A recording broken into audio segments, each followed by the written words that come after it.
we refuse to remove defensive measures.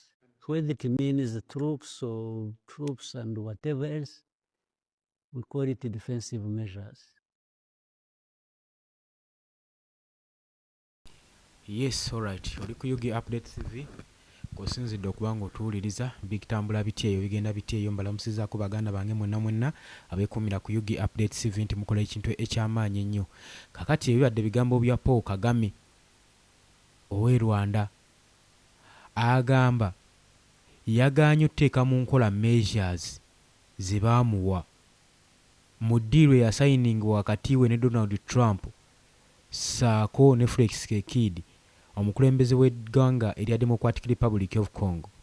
Paul Kagame agamba tetugenda biteeka mu nkola era tetugenda ku withdrawinga defensive measures zaffe, era agamba oba troops oba biki oba bajaasi biba deployingiddwa ezo zonna tuziyita defensive measures. Ye bw'atu bw'agamba era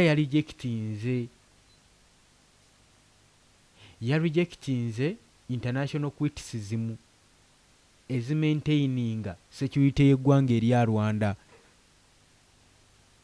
Yabasudde mu guluka yagambye wannyo waawo nze ngezaako protectinga ggwanga lyange mwe bisigadde mmwe mumanyi mukiyite ki nze ŋŋaanye. Kakati golooza kino tekigenda muzaalira kalumanywera kubanga enfunda nnyingi tumulabyeko nga yeekalakaasa. Juzi baamugambako musanctioninga n'avaayo ku social media n'ayogera ebintu bingi n'abagamba bagende mu hell. Si buli kadde nti bagenda kuba batiisibwa nti eggwanga erya Rwanda lirina kukola buli kimu kye baagala.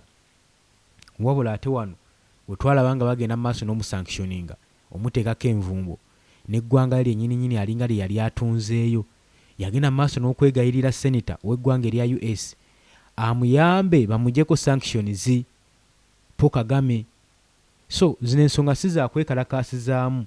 Nabagamba kye kino Robert Kyagulanyi Ssentamu kyagenda mu maaso n'okukola. Aleetedde amawanga ga East Africa gonna okubeera ku bunkenke olw'ensonga nti gonna gabadde gaspreadingibwa ne system eya Museveni. Kakati balaba nga bwe baba tebasanctioninze gano mawanga gonna agalina enkwatagana eggwanga erya Uganda, demokrasiya tajja kuddizibwa. Ate ebitongole okuva ebyava ne birumiza Paul Kagame nti yali emabega w'obuyeekera bwa M23 omwali ekya East African Community, South African Development Community, UN, ekya United Nation, bonna bakiralifayinga batangaaza baprovinga olwo ne balusongamu Paul Kagame yagenda mu maaso n'okuba nga adifendinga abasajja bano okukola obulombaganyi ku ggwanga erya DRC. Nagambye oli ku Yugi Update TV kosinzidde obba ng'otuwuliriza. Kakati bagenze okuva mu measures zino mu accords nga buli muntu atunula kyamuli nga musajja mukulu Donald Trump saako ne Felix Tshisekedi bakkiriziganyizza, era bano okuva ku ntandikwa bajja bakkiriziganya.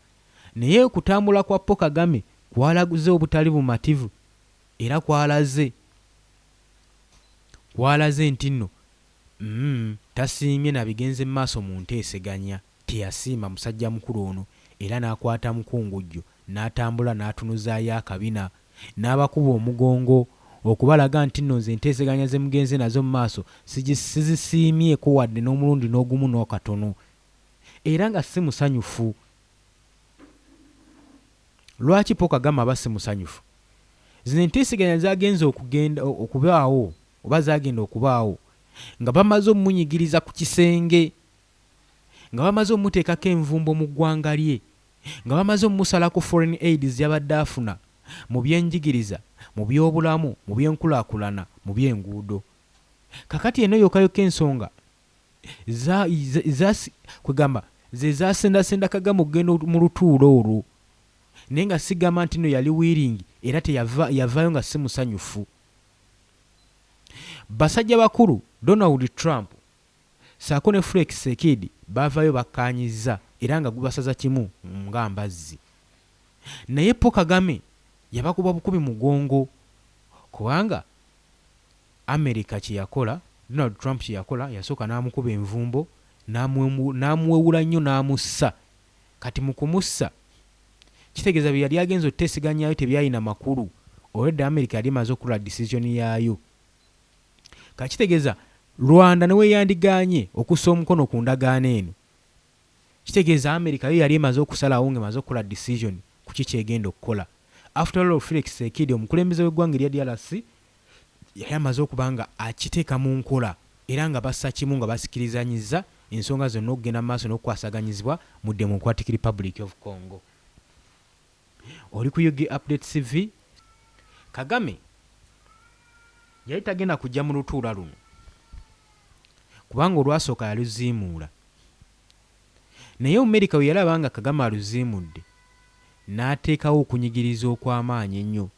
Jjukira America we kusanctioninga tekitegeeza nti nno America nga yoyo kali eggwanga lya sanctions, nedda. Wabula n'amawanga gonna America geyinamu enkolagana nago, kitegeeza amawanga togenda kukolagana nago. Era twalaba eggwanga erya Belgium,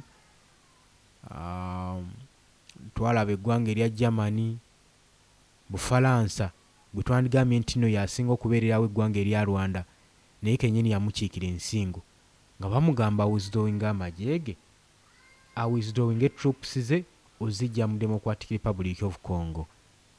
Wabula yeerema ng'agamba kino bamusibako matugambuzi kumuliisango, ng'agamba nti Rwanda ye eyina ebizibu byayo ebigimala kuva mu 1994, so byeyina okukwasaganya bingi. Ate n'abayeekera bano ba M23 tebavangako mu ggwanga. Yagamba abayeekera bano ba M23 tebavangako mu ggwanga lya Rwanda nga we mugamba, nedda. Abajaasi bano oba abayeekera bano aba M23 bava mu ggwanga erya Uganda, era mwami oyo Kaguta Museveni ensonga zino azimanyiiko. Newankubadde bombi lino bano basajja babiri bano Museveni ne Kagame bazze babyegaana. Kakati omanyi wakitandika okubeerawo ekiti okusinziira kati ku polisi ezigenda mu maaso mu Uganda zitandise okutaganya operations zonna ezibadde zikolebwa. Ate ne Donald Trump okuyingira mu ggwanga erya DRC kyakyusizza bingi.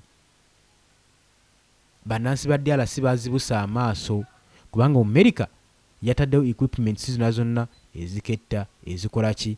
Kati olaba buli kibadde kigenda mu maaso nga kikolebwa mu nkukutu wakati wa mwami oli Kaguta Museveni ne Paul Kagame bakirinnyamu eggere. Kati Paul Kagame n'asigala nga asigazza nsonga emu, kuwamba bitundu oba kwenywereza mu bitundu abayeekera bano mwe bali abagambibwa nti nno yababaakinga basobole omuyambako ye asobole okugaininga ebyobugagga aboostinge ekonomi y'eggwanga erya Rwanda. Era kino si kipya, buli omu yabadde akisuubira.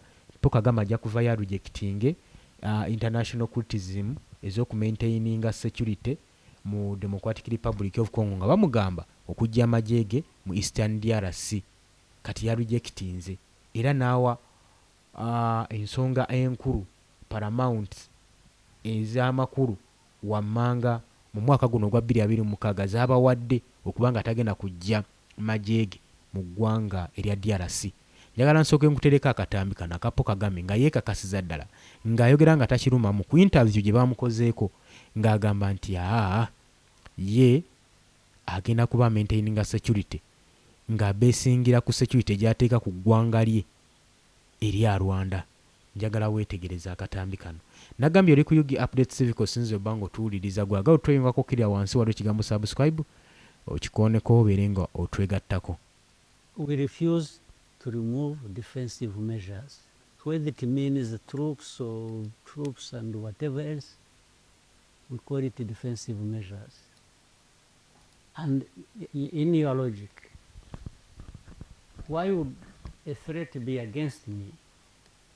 And you are asking me to remove my defensive measures, but you are not dealing with the threat. What is the logic? What ordinarily, what would anybody define defensive measures as? To do with the problems that are in Eastern Congo. It means a number of things. It means you may use equipment, you may use troops on the ground, it means to defend that territory. So I don't understand the contradiction. It is actually to defend our border. So if I'm defending my border, one morning I'm in 5 kilometers or 10 or 20 because of what I identified as a threat. And in another week, they have pulled back, or in another week, if there was an equipment to deal with the matter that is threatening you, so I mean, there is no contradiction. Defensive measures have always been outlined as being there. First of all, having announced ourselves in different places, defensive measures we take. And defensive measures do not mean one thing. Concerning those measures, defensive measures, Mr. President. Kakati, mu interview emukoleddwako, Paul Kagame mu bigambo bye agamba lwaki aba ateeka mu maaso defensive measures, lwaki aba azikonsidalinga ng'aziteeka mu nkola, kyokka nga bo balemeddwa okukwata ku kizibu ekigenda mu maaso n'okutigomya DRC. Rwanda oba measures, defensive measures zaffe si kyekizibu. Balina ensonga ze balina okukwatako nga tebannatunulira nga ffe eggwanga erya Rwanda, nga tebannagamba nti no Paul Kagame okoza kiti, okozewo oti, okozewo oti. Balina bye bandisaanyidde okuba nga nabo batunuulira nga bo. Agamba nti nze defensive measures tuzikozesa, agamba bazikozesa olw'okudifendinga eggwanga lyabwe. Agamba oba bazikozeseza mu ngeri ki oba mu ngeri ki, bo azilonga azibadifendinga ki ggwanga lyabwe. Oba ku boda tekiriiko mbu oba beeyongeddeyo kilometers mmeka, basobola okubeera nga basuspectinze omulabe mu kilometers nga ziizo, aye ne bamala ne bawithdrawinga azilonga bakola defensive measures zabe bazimaintaininga. Era nemba mulabye nga bawithdrawinze kiba kitegeeza tususpectinze nti omulaba amaze okugenda. Era ng'agamba bino bye boogera mu international criticism just contradiction ezigezaako okuba nga zibatabulatabula, kubanga ffe kasita kiri nti no tuli ku defensive measures zaffe, si nsonga oba tukozesezza ki, oba tudeployinzemu magye oba equipment oba byakulwanyisa, azilonga azitwedifendinga ng'eggwanga erya Rwanda. Bye bibadde bigambo bye Paul Kagame. Bino agezaako birigardinga ku kye tuyita international criticism ezigenda mu maaso n'okwogerebwa. Oli ku UG Update TV, nyongera okujjukiza gwatanatoyungako kirira wansi waliwo ekigambo subscribe kikooneko. Kakati bino byonna ng'abyogera naggambye yevuddeko omusajja mukulu ono bwe yagaana US kye yakola kwe kutandika okusanctioninga abasajja be. Yabasanctioninga nno ebya siriyasi, bonna bakomanda mu majeege. Amerika be yasuubira nti nno buli gwe yateebereza nti ono ayinza okubeera n'akakwate oba nti be bamu ku bagenda mu maaso n'okuba nga batraininga amagye g'eggwanga, batraininga abayeekera ba M23. Amerika we yakiteeberezanga ng'ebateekako envumbo era n'ebaggulako olutalo ssematalo. nga kitegeeza ki? Yali egezaako kulaga ggwanga lya Rwanda oba omukulembeze w'eggwanga erya Rwanda Paul Kagame nti tusobola okukola kyonna kye twagala okukola, so toweeyibaala. Kaalinga kabonero ak'okwagala omulagako nti newankubadde ebyo byonna abikola basobola okufiriizinga amagye ge gonna gonna mu operation zonna zonna ze bagenda mu maaso n'okukola mission zonna zonna mu kitongole ekya United Nation, era baakikola, baakituukiriza. Era Paul Kagame tumulabyeko nga ali mu kulaajana. Paul Kagame alabiddwako ng'alaajana ng'agamba bannange singa temugenda mu maaso nakutunuulira mu sanctions zino ze mugenda mu maaso n'okunkuba, ebintu byanditabukamu, byandikyukamu.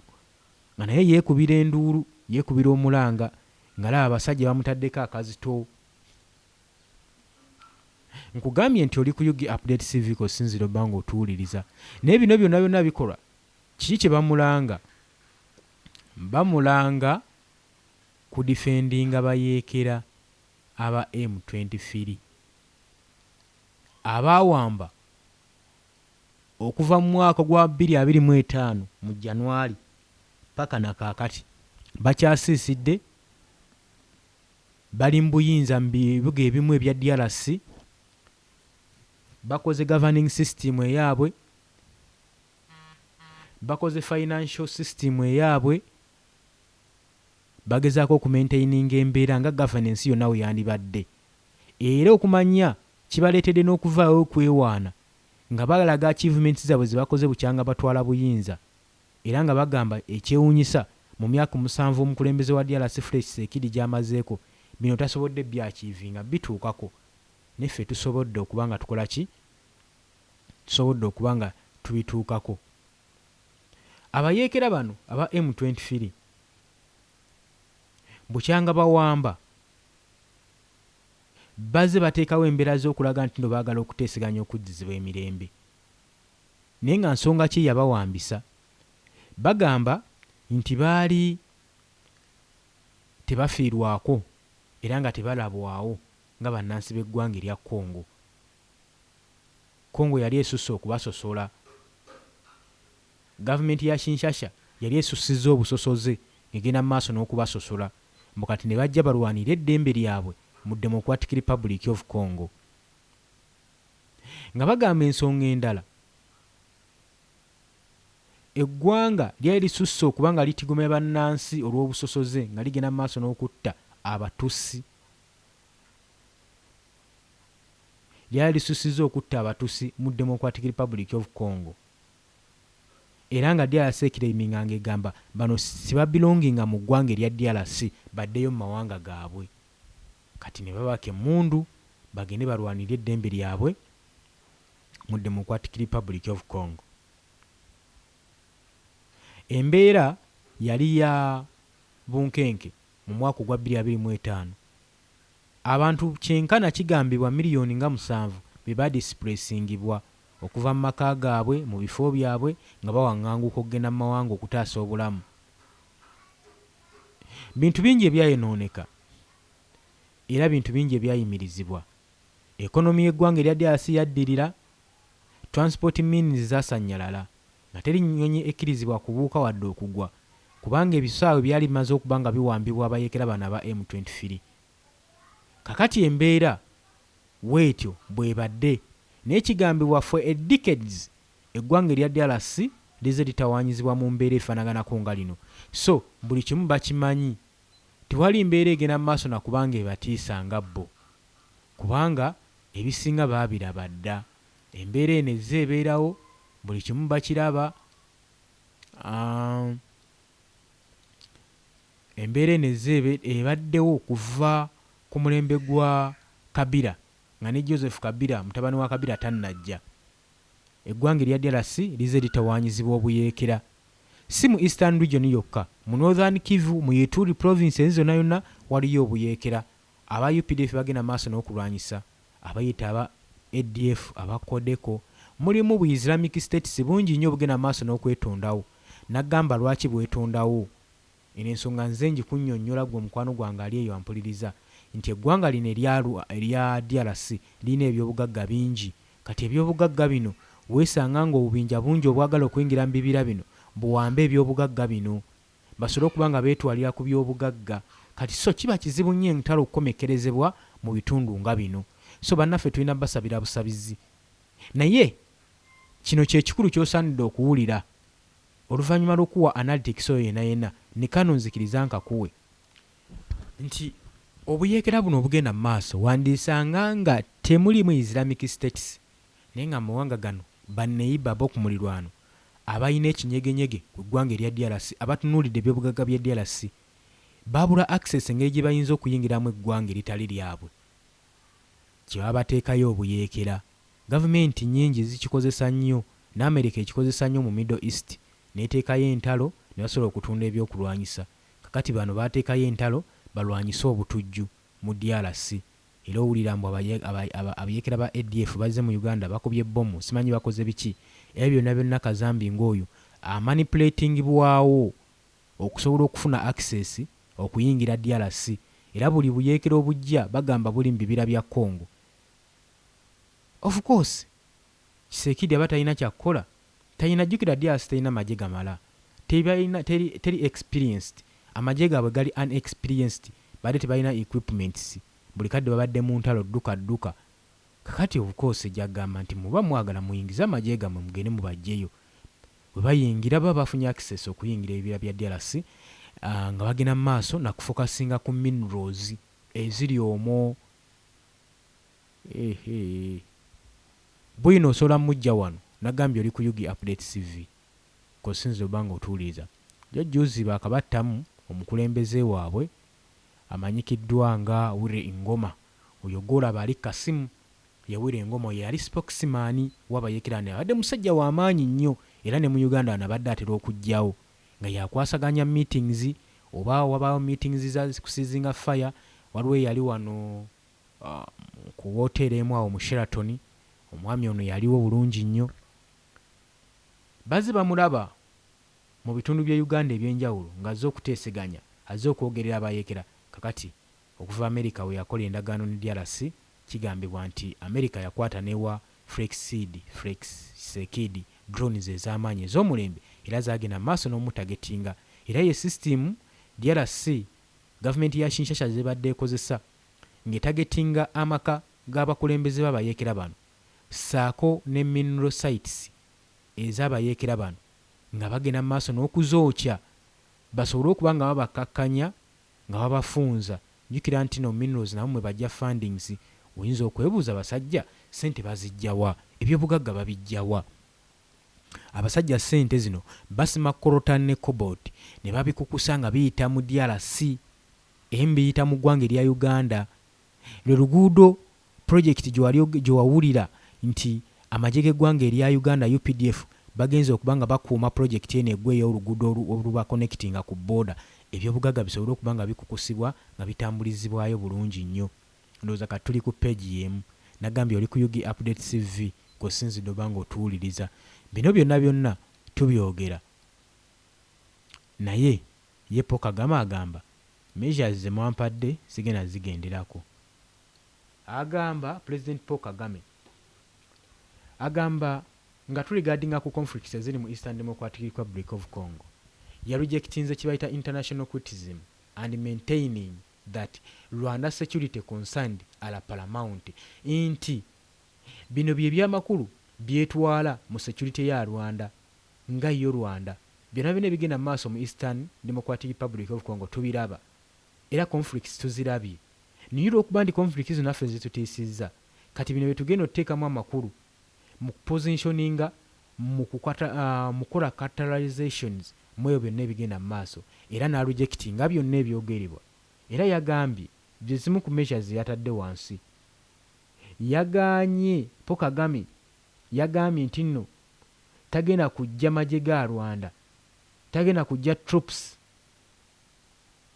tagenda kujja RDF oba okujja defensive measures okuva mu Eastern Democratic Republic of Congo, ng'agamba nga wakyaliyo threats ezigenda mu maaso ez'abayeekera aba FADREL militants.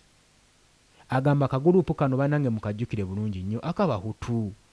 Bano Abahutu be bamu ku baagenda maaso ne beenyigira mu lutalo olwa 1994 mu genocide eyalimu Abahutu Abatusi mu Rwanda, era bano be baakiika be batta ennyo abantu. Kati bannange okuprotectinga gaini z'eggwanga erya Rwanda fe okubeera safe, Paul Kagame nsazeewo sigenda kujja magye gange mu DRC, ekiba kibe what come may. Kagame era agenda maaso n'okuwakana, agamba area zonna ezikontrolingiddwa abayeekera ba M23 ziri seefa nnyo n'okusinga area ezirimu amagye ga ggwanga erya Congo. Agamba ebifo byonna ebiwambiddwa abayeekera ba M23 mu DRC biri seefu nnyo okubeerwamu n'okuyitwamu okusinga ebifo ebirimu amagye g'eggwanga erya Congo, okusinga ebifo ebikontrolingibwa amagye gano aga FARDC. Era ng'agamba embeera egenda mu maaso ku booda eri beta nnyo mu terms of security ku side erya Rwanda, eri beta nnyo kubanga ekontrolingibwa bayeekera ba M23. Ebyo bigambo bya Paul Kagame yabagambye asaalimbira matwala agalimu abayeekera ba M23 kubanga abawulira ali safe n'okusinga amatwala agalimu amagye ga ggwanga erya DRC. Agamba yaawo batali safe, tafiiringirawo wadde comfort, tabeera mu comfort zone n'akamu. Era agenze maaso n'okurejectinga ebyogerebwa nti bamutaddeko sanctions. Zino sanctions ezimukubibwa ye agenze maaso n'ozigaana, ng'agamba nti sanctions za US ako ne European Union zino zinsalutinga eggwanga nga Rwanda. Agamba nti nno bablaminga ba victims kyokka ne bayiginowalinga root cause ereeta conflicts mu Eastern DRC. Beefudde kiiso kya mbuzi ekirekerera omussi ne kitunuulira omubaazi. Bamanyi ensonga zino zonna gye zaava, bamanyi ebasaanidde okunenya balina okunenyezebwa, ne batunuulira ffe ng'eggwanga erya Rwanda. Yagamba ensobi eno yonna ya Congo, ya gavumenti y'eggwanga erya Congo, ng'agamba okulemererwa okwasa empisa oba okulemererwa okuteeseganya n'abayeekera ba M23. Era ng'agamba obukulembeze bwa DRC mbunenya nnyo. Agamba era ye abunenyeza ddala, era byonna ebigenda mu maaso babinenyeze gavumenti ya DRC. Ye bw'agamba gana okusinga omunenya nga ye Paul Kagame n'eggwanga lye bambi baabuwe oliteeka ku bunkenke, bagenda maaso n'omusanctioninga kikosa ggwanga lye, so nga ate gwe balina okunenya bamumanyi. Kagame era alumiriza DRC President Felix Tshisekedi okukozesa political tactics, ebyobufuzi ebitiisa, era kwegamba n'okukkiriza discriminations, ng'akozesa discriminated bombing mu byalo mu Southern Kivu.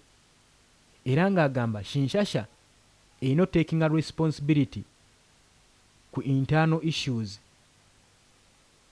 okusinga okunenya eggwanga erya Rwanda, kubanga bennyini basitula bbomu ne bagenda ne bazikuba mu byalo ne bateekawo akagugu bano akacyankalano. So singa bateesa ensonga zino singa zakola ki, singa zaggwa dda. era nga bagenda mu maaso n'okuengaginga mu peace talks